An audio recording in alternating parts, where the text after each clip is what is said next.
여호수아의 길 14번째 만나가 그치는 날이라는 말씀의 제목으로 주의 말씀 함께 나눠보고자 합니다. 세상이 너무 빨리 변하고요, 너무 새로워지고 있습니다. 그 안에 여러분, 교회는 어떻습니까? 교회가 그 변화를 쫓아가야 하는데 당연히 쫓아가지 못하고 있고요, 수년 전부터, 수십 년 전부터 지금 변하는 세상 가운데 쫓아가야 한다, 수없이 반성하고 몇 년째 그러고 있습니다.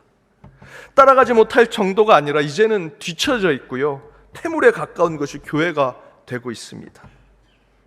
요즘에 여러분, 교회에서 무슨 얘기 한다고 세상의 언론이 귀담아 듣습니까? 성탄절이나 돼야 뉴스에 교회가 나오고요, 나쁜 일이나 해야 교회 뉴스에 나옵니다.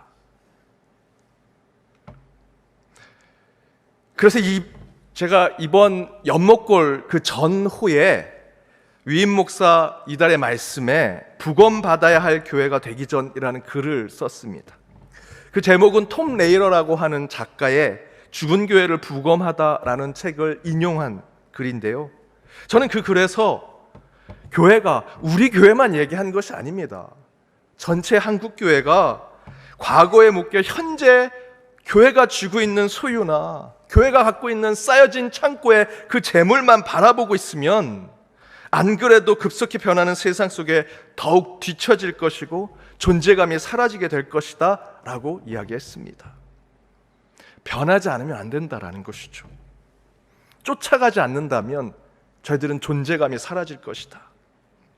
빨리 변하는 세상 속에 뒤따라가지는 못할 정도가 아니라 이 퇴물이 되어가고 있다라는 것은 교회 안의 지도자들이 도덕적 불감증에 빠져서 자기 잘못은 모른 채 내로남불하고 있는 모습, 그곳에서부터 출발한다 저는 생각합니다.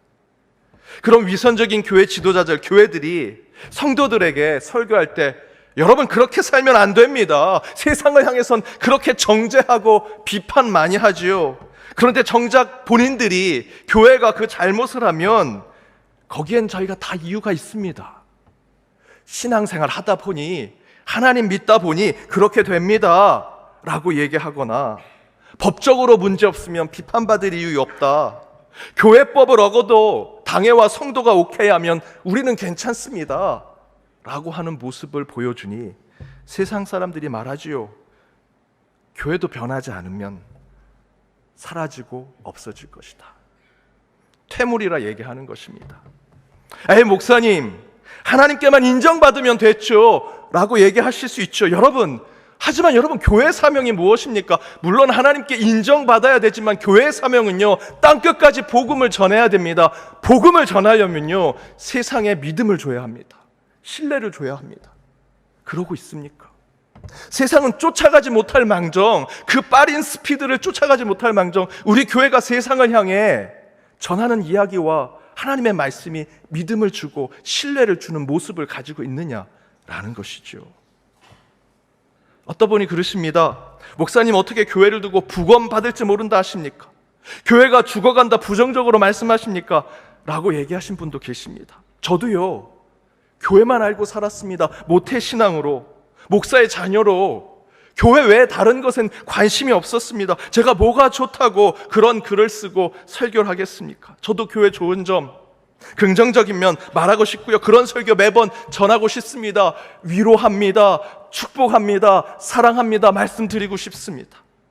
하지만 하나님 보시기에 썩을 대로 썩어가는 교회가 되어 가는데, 그래서 성도는 매년 수십만 명씩 교회를 떠난다고 통계가 나오는데, 그럼에도 불구하고 교회에 있는 사람들은 야, 우리들만 좋으면 됐지, 우리만 행복하면 됐지 라고 하면서 스스로 거짓 위안에 빠져 있는데, 여러분, 그 교회를 하나님께서 좋아하시겠습니까?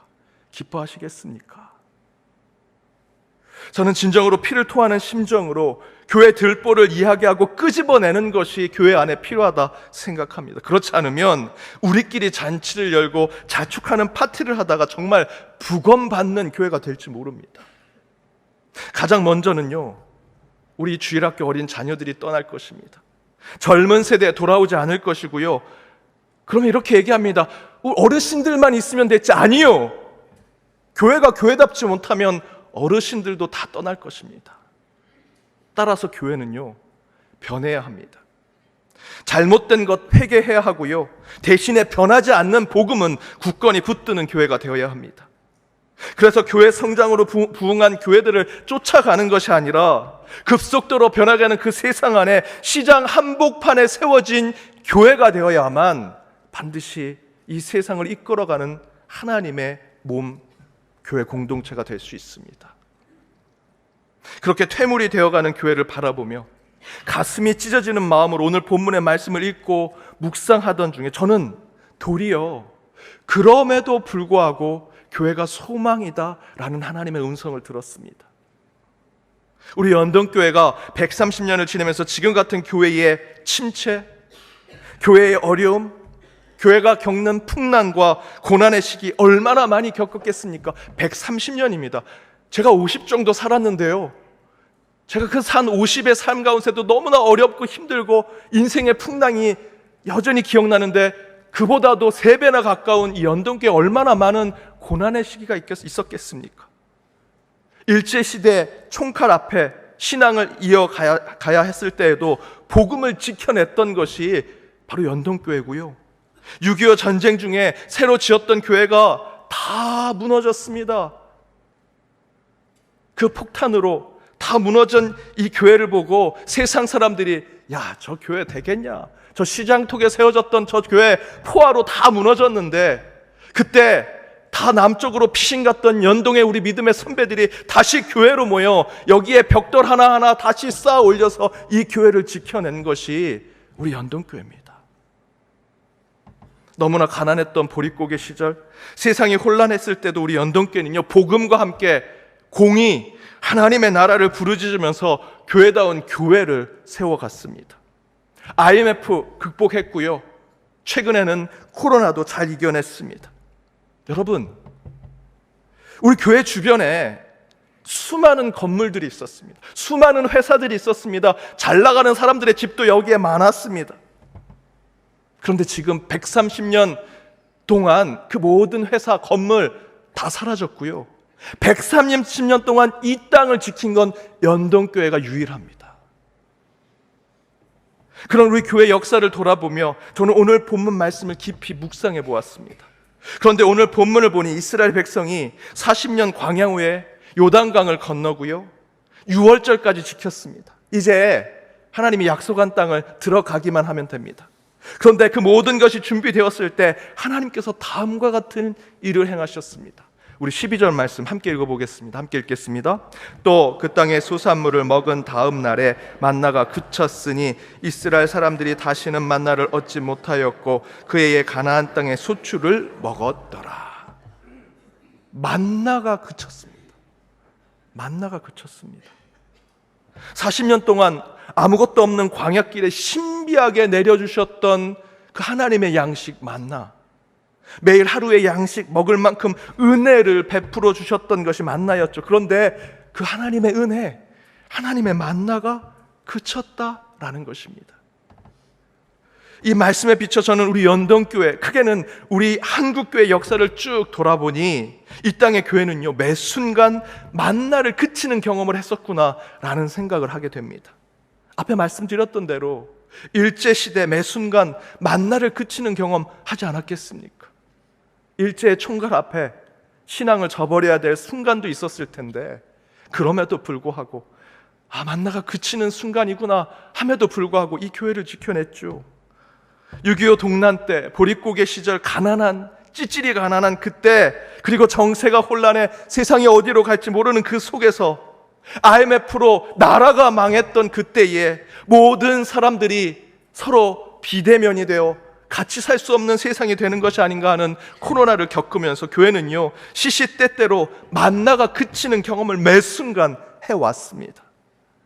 그러나 그럼에도 불구하고 우리 교회는요, 130년 동안 하나님께서 이 교회를 지켜주셨습니다.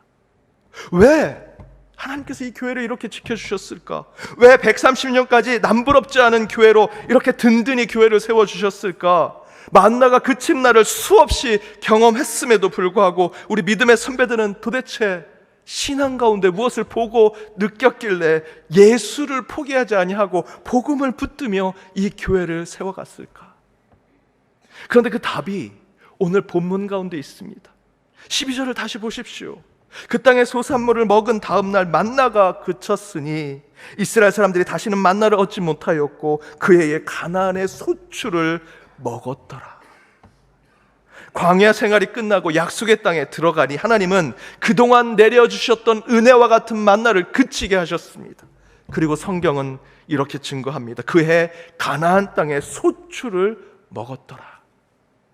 여기서 가나안 땅의 소출을 먹게 되었다라는 것은 무엇을 의미합니까? 우리끼리 모여서 하늘에 그 만나만을 바라보면서 울타리를 쳐놓고 야, 여기 안에 들어오면 하늘에 주신 그 만나를 먹을 수 있어 라는 것이 중지됐다는 것입니다. 그리고 이제 저와 여러분은 하늘을 볼 것이 아니라 땅을 봐야 한다 얘기하고 계시죠. 그 땅에 씨앗을 심어야 하고요, 싹이 날 땅을 위해 기경하고 경작해야 되고요, 사시사철 노심초사하면서 가뭄이 지면 어떡하지? 비가 많이 오면 어떡하지? 해충이 오면 어떡하지? 그 노심초사하면서 곡식을 키워 재배해서 가을에 수확하는 소출을 먹도록 하나님께서 명령하십니다. 이 말씀이 우리 교회 안에는 어떤 영적 의미를 가지고 있을까? 그동안 가만히 앉아 있어도요, 연동교회라고 하는 이름만 들어도 교회 오시는 분들이 계셨겠죠. 그래서 부흥해 왔습니다. 만나로 우리 교회가 부흥한 것이 사실입니다. 아니, 교회라고 하면 사람들이 평안을 찾고자, 구원을 얻고자, 시대에 앞서가는 종교를 갖고자 교회 오신 분들도 계셨을 것입니다. 교회 오면 세련된 종교를 갖는 것 같고 복받고 평안을 얻으니까 과거에는요, 만나가 충만하게 내렸습니다. 그렇게 한국교회가 부흥했죠. 그러나 이제 그 만나가 그쳤습니다.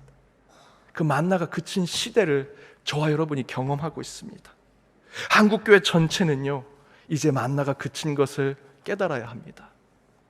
이제 저와 여러분이 이 땅에 맞는 곡식을 경작하지 않으면 절대로 양식을 얻을 수 없습니다. 여러분, 우리 교회가 130년 동안 하늘에서 은혜를 주시는 만나를 먹고 지금까지 은혜로 왔다면 이제 만나가 그친 이 시대에 우리는요, 이 땅을 새롭게 기경하지 않으면 한 걸음도 앞으로 나아갈 수 없을 것입니다. 따라서 우리는 이제 하늘만 바라보고 만나가 내리기를 기다리는 그 신앙에서 이 땅을 바라보며, 하늘이 아니라 내가 디디고 있는 발을 바라보며 이 땅을 영적으로 기경할 우리의 신앙을 다시 살펴봐야 합니다. 그렇다면 어떤 영적 기경을 해야 하는가? 먼저는 저와 여러분의 마음의 밭을 기경해야 합니다. 그동안 하나님께 받았던 은혜만을 기대하며 살았던 값싼 은혜의 삶을 이젠 내려놓으시고요, 내가 하나님을 위해 무엇을 할 수 있을지, 교회를 위해 어떤 신앙을 결단할 수 있을지, 만나가 그친 시대에 받아먹고 얻어먹는 것에서 사는 신앙의 삶이 아니라 이제 내가 먹고 내가 받았던 그 충만한 은혜를 어떻게 베풀고 나누고 버리며 살아갈지 하는 신앙의 삶을 결단해야 한다는 것입니다. 어느 영화 대사에 이런 표현이 있습니다. 호의가 계속되면 그것이 자기 권리인 줄 안다.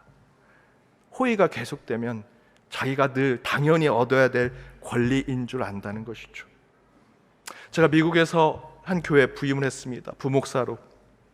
막내 부목사로 가서 그 같이 있는 부목사님들에게 좀 더 가까워지려고 제가 아침에 요구르트를 하나씩 먹는데 그 요구르트를 2개 더 사서 함께하는 두 분의 목사님께 한 달 동안은 계속 드렸습니다. 그러다가 한 달쯤 지났을 때는 뭐 이쯤이면 됐겠지 하고 더 이상 요구르트를 사드리지 않았더니 수석 부목사님이 하루는 저 김 목사 왜 요구르트 안 줘? 라고 얘기하십니다. 제가 호의와 은혜를 베푼 건데 그분은 자신이 당연히 먹어야 되는 것처럼 생각하더라고요. 은혜가 계속되면 그 은혜가 마치 여러분이 잘해서 하나님이 주신 것처럼 생각하는 착각에서 여러분 깨어나셔야 합니다.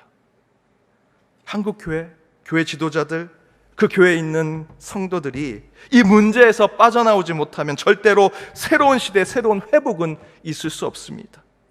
하나님의 호의, 하나님의 은혜가 계속되는 것을 자기가 받아야 할 당연한 권리라고 생각한다면 이제 곧 우리에게 내려오던 만나는 그치게 될 것입니다.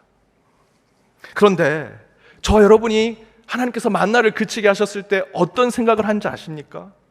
원망합니다. 불평합니다. 하나님, 왜 그동안 내려주신 만나를 왜 안 주십니까? 그동안 베푸신 은혜를 왜 제게 안 주십니까? 라고 얘기하지요. 그 원망이요, 한국교회에 가득 차 있습니다. 한국 성도들에게 가득 차 있습니다. 하지만 여러분, 그건 잘못된 생각입니다. 하나님께서 만나를 그치셨다면 우리가 원망하고 잘못된 권리를 하나님께 따져 묻는 것이 아니라, 하나님이 그 만나를 그치셨다면 우리는 이제 이스라엘 백성들처럼 하늘이 아니라 땅을 바라보며 그 땅을 기경하고 그 가운데 소출을 얻고자 이마에 땀을 흘리고 손에 흙을 묻히는 신앙을 살아내야 합니다. 여러분의 개인적인 신앙도 마찬가지입니다. 만나와 은혜만을 바라보며 살았던 삶에 빠져서는 안 됩니다. 언젠가 반드시 만나가 그치게 되어 있습니다. 그때 우리는 이제 우리가 하나님을 위해 어떻게 살아갈지, 그동안 베푸셨던 하나님의 그 만나 가운데 이제 내가 이 나라를, 하나님 나라를 어떻게 세워갈지, 하나님이 세우신 이 교회를 위해 내가 받았던 은혜를 어떻게 갚아낼지를 생각하셔야 합니다. 독일 류벡 교회 담장에 이런 작가 미상의 글이 쓰여져 있습니다. 주는 우리에게 말씀하신다. 너희는 나를 주라 부르면서 따르지 않고, 너희는 나를 빛이라 부르면서 우러러보지 않고, 너희는 나를 길이라 부르면서 따라 걷지 않고, 너희는 나를 삶이라 부르면서 의지하지 않고, 너희는 나를 슬기라 부르면서 배우지 않고, 너희는 나를 깨끗하다 부르면서 사랑하지 않고, 너희는 나를 부하다 부르면서 내게 구하지 않고, 너희는 나를 어질다 부르면서 오지 않고, 너희는 나를 존귀하다 부르면서 섬기지 않고, 너희는 나를 강하다 부르면서 존경하지 않고, 너희는 나를 의롭다 하면서 두려워하지 않으니 그런즉 너희를 꾸짖을 때 나를 탓하지 마라.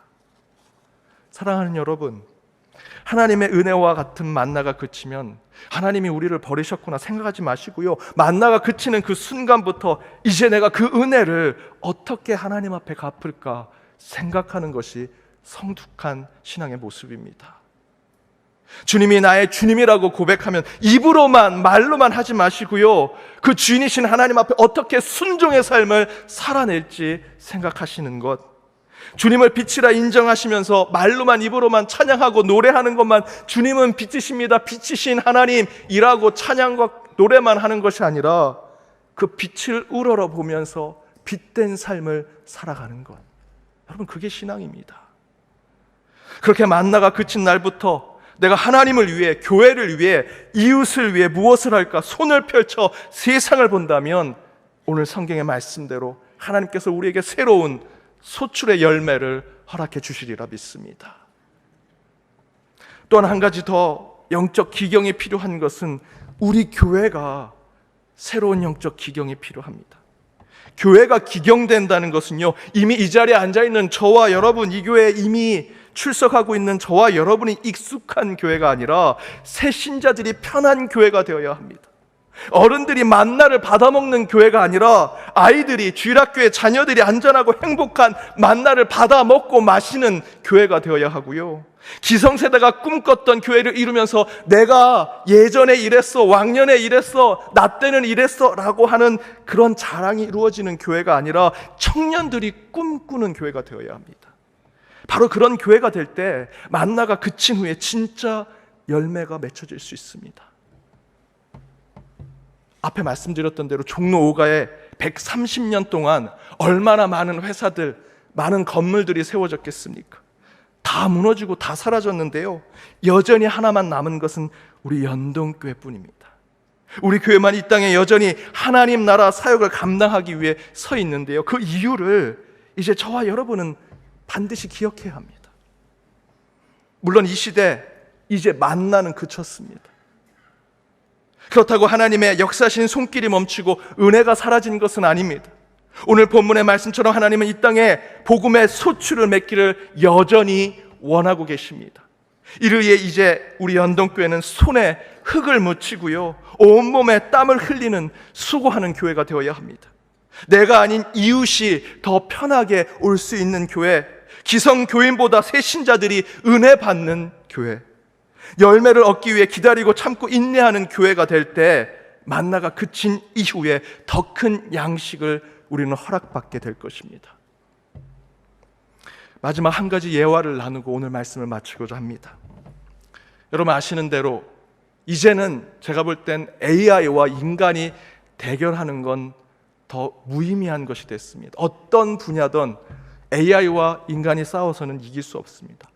딱 한 번 2016년 3월에 이세돌 구단과 알파고가 바둑 대국을 5번 펼쳤는데 4번 졌고요, 1번 이겼습니다. 저는 이것이 인류 역사상 유일하게 AI를 이긴 역사가 될 거라고 생각이 듭니다. 3번 연속 다 졌습니다. 마지막 4번째 대국에서 이세돌 구단이 이겼는데요, 그때 78수 끼워 넣기를 하고 인류 역사상 유일한 AI의 승리를 만들어냈습니다. 그때 알파고를 혼란에 빠뜨렸던 78수를 두기 위해서 여러분 이세돌 구단이 그때 그 대국을 보신 분들은 아시겠지만 자신이 가지고 있는 엑스트라의 초치기 시간을요 다 사용했습니다. 남아있는 7분을 다 사용하고 마지막 몇 초 남지 않은 그 시간에 78수를 뒀습니다. 그 78수가 AI를 이긴 유일한 인류의 한 수가 되었죠. 저는 이세돌 구단이 그 78수를 둔 것이 지금 엄청난 빠르게 변화하는 이 세상 속에 그 속도뿐만 아니라 그 내용도 상상할 수 없는 변화 가운데 저와 여러분 이 교회가 만나가 그치는 경험을 하고 있는데 그 가운데 교회가 살아남을 유일한 지혜라고 생각이 듭니다. 그것은요 이세돌 구단처럼 내가 가진 7분을, 내가 가진 모든 열정과 헌신과 모든 내 시간을 쏟아붓고 그 다음에 기다리고 인내할 때 그 안에 승리할 수 있다는 것이죠. 세상은 빠르게 갑니다. 상상할 수 없는 변화가 내용적으로 이루어집니다. 그러나 이세돌 구단은요 깊이 생각했습니다. 자신의 평생에 바둑의 그 경험과 자신의 그 모든 것을 그 7분 안에 쏟아냈고 한 수를 두고 기다렸습니다. 그때 알파고를 이길 수 있게 되었죠. 저는 그 지혜가 우리 교회 가운데도 필요하다 믿습니다. 사랑하는 여러분, 변하는 이 세상은요 어쩌면 교회와 우리 신앙은 쫓아가지 못할 정도의 세상으로 바뀌게 될지 모릅니다. 그렇게 만나가 그쳐가는 세상처럼 느끼지만 하나님은 여전히 저와 여러분 이 교회에 기회를 주십니다. 오늘 말씀대로 땅을 바라보십시오. 이제 만나는 내리지 않습니다. 하나님께서 우리에게 허락하신 130년 동안 이 자리를 지키게 했던 연동교회 이 땅을 바라보십시오. 그리고 손에 흙을 묻히시고요 이 땅에 씨앗을 심으시고 인내하고 기다린다면 하나님은 만나보다 더 큰 양식을 저와 여러분, 여러분의 가정, 우리 연동교회 재단에 주시리라 믿습니다. 여전히 하나님은 우리에게 기회를 주십니다. 그 지혜를 7분 동안 쏟아부었던 이세돌 구단처럼 저와 여러분에게도 하나님의 지혜 가운데 모든 헌신과 열정을 쏟아내 그 기회를 붙잡아 오직 하나님이 원하시는 일들을 이루신 저와 여러분의 가정이 되기를 주님의 이름으로 축복합니다.